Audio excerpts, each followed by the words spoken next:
Hi hello నమస్తే friends. మేమైతే వర్గల్కు వెళ్తున్నామండి.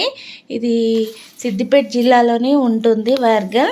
చాలామందికి రత్నాలయం టెంపుల్ తెలిసి ఉంటే ఇది అక్కడి నుంచి కొంచెం ముందుకు వెళ్ళిన తర్వాత వెళ్ళొచ్చు. ఇది వర్గల్ విద్యా సరస్వతి అమ్మవారి టెంపుల్ అండి. ఇది వర్గల్న సరస్వతి దేవి టెంపుల్ అని కూడా అంటారు.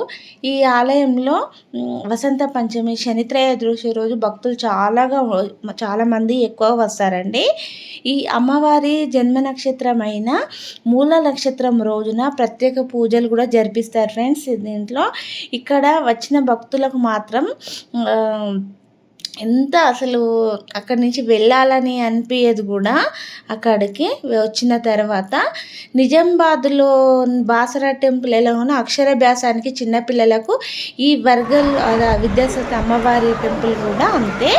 ఇక్కడ ఫుడ్ కూడా పెడతారండి, నిత్యాన్నదానము ఉంటుంది. ఈ భోజనం టికెట్లు అనేవి అది గుడి దగ్గర కిందలో టోకెన్ ఇస్తారు. ఆ టోకెన్ తీసుకొచ్చి మనము ఫుడ్ తినొచ్చు. ఇది నిత్యాన్నదానం అండి, రోజు పెడతారు. శుక్ర శని ఆదివారం రోజుల్లో మాత్రం 10:30 నుంచి 2 గంటల వరకు పెడతారు. మిగతా రోజుల్లో 10:30 నుంచి